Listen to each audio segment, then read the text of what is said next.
Let's mic day special. नमस्कार, let's mic में आपका स्वागत है। डे स्पेशल के साथ मैं राखी जैन।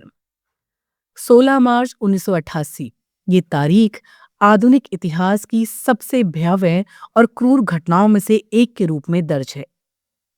उस दिन इराक के एक छोटे से शहर हेलबजा में ऐसा केमिकल हमला हुआ जिसने पूरी दुनिया को झकझोर कर रख दिया।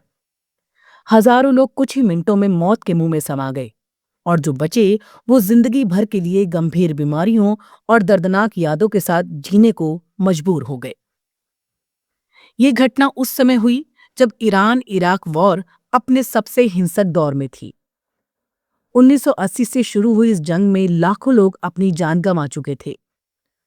दोनों देशों की सेनाएं लगातार सीमावर्ती इलाकों में संघर्ष कर रही थीं। लेकिन 16 मार्च 1988 को जो दर्ज हुआ वो सिर्फ एक सैन्य कार्रवाई नहीं थी, बल्कि मानवता के खिलाफ अपराध के रूप में इतिहास में दर्ज हो गया। हेलबजा शहर इराक और ईरान की सीमा के पास स्थित है। यहाँ बड़ी संख्या में कुर्द समुदाय के लोग रहते थे। उस समय इराक में राष्ट्रपति सद्दाम हुसैन का शासन था और उनकी सरकार का कुर्द समुदाय के साथ संबंध लंबे समय से तनावपूर्ण था। कुर्दों पर अक्सर अलगाववाद और विद्रोह का आरोप लगाया जाता था। 1988 की शुरुआत में जब ईरानी सेना ने सीमावर्ती इलाकों में बढ़त बनानी शुरू की तो हेलबजा शहर भी उनके नियंत्रण में चला गया। स्थानीय कुर्दों ने ईरानी सैनिकों का स्वागत किया। ये बात इराकी नेतृत्व को बेहद नागवार गुजरी। इसके बाद इराकी सेना ने इस क्षेत्र पर हमला करने का फैसला किया। 16 मार्च की सुबह करीब 11 बजे हेलबजा के आसमान में लड़ाकू विमान दिखाई दिए। पहले तो लोगों को लगा ये सामान्य बमबारी होगी, लेकिन कुछ ही देर में हवा में जहरीली गैस फैलने लगी। ये कोई साधारण हमला नहीं था, बल्कि एक केमिकल अटैक था। इराकी सेना ने शहर पर मस्टर्ड गैस और अन्य जहरीले रासायनिक तत्वों का इस्तेमाल किया। हवा में घुलते ही ये गैस पूरे इलाके में फैल गई। कुछ ही मिनटों में लोगों को सांस लेने में तकलीफ होने लगी, आंखों में तेज जलन होने लगी और शरीर सुन्न पड़ने लगा। कई लोग सड़कों पर ही गिर पड़े। इस हमले में करीब 5000 से ज्यादा लोग तुरंत मारे गए। इनमें बड़ी संख्या में महिलाएं, बच्चे और बुजुर्ग शामिल थे। हजारों लोग घरों के अंदर, सड़कों पर और खेतों में ही दम तोड़ बैठे। शहर की गलियों में मौत का सन्नाटा छा गया। लेकिन ये त्रासदी यहीं खत्म नहीं हुई। लगभग 10,000 से ज्यादा लोग इस हमले में गंभीर रूप से घायल हुए और जहरीली गैस के प्रभाव से लंबे समय तक बीमारियों से जूझते रहे। कई लोगों को फेफड़ों की बीमारी, त्वचा की गंभीर समस्याएं और आंखों की रोशनी खोने जैसी परेशानियों का सामना करना पड़ा।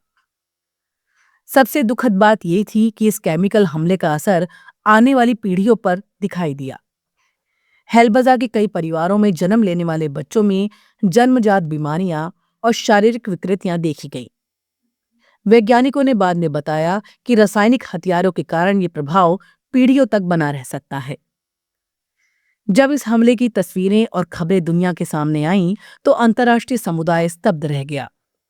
सड़कों पर पड़े लोगों के शव, अपनी बाहों में बच्चों को थामे मृत माता पिता और पूरे शहर में फैली तबाही, ये सब मानव इतिहास की सबसे दर्दनाक तस्वीरों में शामिल हो गया। बाद में इस घटना को व्यापक रूप से युद्ध अपराध और मानवता के खिलाफ अपराध माना गया। वर्षों बाद इराक की एक अदालत ने हेलबजा के इस हमले को नरसंहार घोषित किया। ये घटना दुनिया को ये भी याद दिलाती है कि रासायनिक हथियार कितने खतरनाक और अमानवीय हो सकते हैं। हेलबजा आज भी उस त्रासदी की यादों के साथ खड़ा है। शहर में एक स्मारक और कब्रिस्तान बनाया गया है जहां हजारों पीड़ितों को श्रद्धांजलि दी जाती है। हर साल 16 मार्च को वहां लोग एकत्र होकर उन निर्दोष लोगों को याद करते हैं जो इस हमले में मारे गए थे। ये घटना केवल एक शहर या एक समुदाय की त्रासदी नहीं थी, बल्कि ये पूरी मानवता के लिए चेतावनी थी कि युद्ध और नफरत किस हद तक विनाशकारी हो सकते हैं। 16 मार्च हमें ये याद दिलाता है कि तकनीक और विज्ञान का इस्तेमाल अगर विनाश के लिए किया जाए तो उसका परिणाम कितना भयावह हो सकता है। हेलबजा की कहानी आज भी दुनिया को ये संदेश देती है कि शांति, मानवाधिकार और अंतर्राष्ट्रीय कानून की रक्षा करना कितना जरूरी है।